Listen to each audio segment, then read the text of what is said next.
আসসালামু আলাইকুম গাইস, তোমরা সকালে কেমন আছো? আশা তো গাইস, এখন আমরা যাচ্ছি ময়মনসিং। তো ময়মনসিং শিক্ষা বোর্ডে যাব। তো ভাবলাম যেতে যেতে তোমাদের সাথে একটু গল্প করি এবং শেয়ার করি সেই জিনিসটা। তো গাইস, খুবই ক্লান্ত হয়ে পড়ছি। তো ময়মনসিং যাচ্ছি একটা কাজে শিক্ষা বোর্ডে। তো এখন আছি আমরা রেল লাইনে। তো ভাবলাম তোমাদেরকে সাথে একটু শেয়ার করি। তো দেখো আমরা কিভাবে হেঁটে হেঁটে যাচ্ছি রেল লাইন দিয়ে। ট্রেনের জন্য আসছিলাম, ভাবছি দুই বন্ধু ট্রেন দিয়ে যাব। তো ট্রেনটা মিস করে ফেলেছি, তো এই কারণে এখন যাচ্ছি বাস স্ট্যান্ড। তো এখান দিয়ে হেঁটে হেঁটে যাচ্ছি। তো এই দেখো আমাদের গৌরপুরের রেল লাইন কত সুন্দর, আর দেখো এই যে প্রকৃতিটা।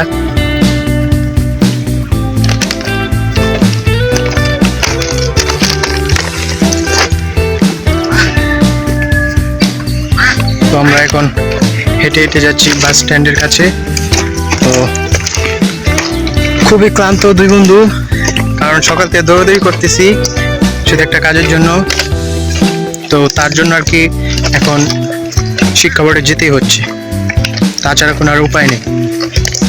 তো গাইস, তোমরা সকালে দোয়া করবে যেন যেই কাজের জন্য যাচ্ছি সফল হতে পারি, এবং সাথে থাকো, পাশে থাকো এবং দেখতে থাকো।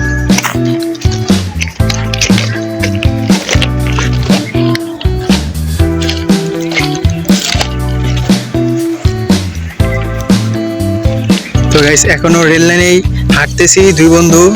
তো আরেকটু গেলেই বাস স্ট্যান্ড চলে আসবো। তো বাস স্ট্যান্ডে গেলে আবার তোমাদের সাথে শেয়ার করব।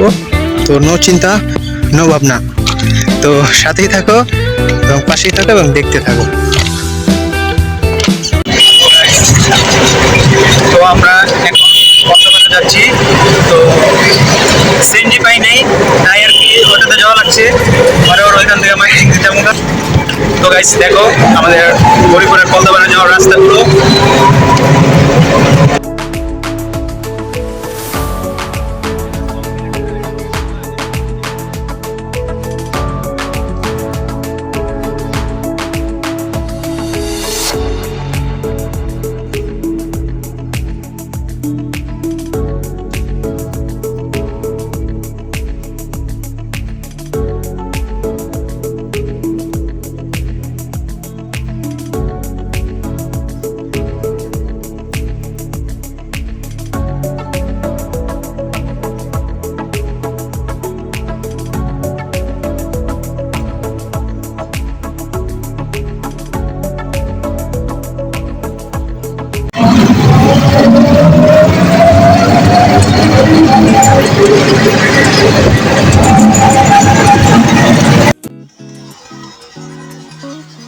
হ্যালো গাইস, তো ময়মনসিংহের বিখ্যাত নদী ব্রহ্মপুত্র নদী। তো এটাই হচ্ছে সেই ব্রহ্মপুত্র নদী, যেটা তোমাদের সাথে শেয়ার করলাম।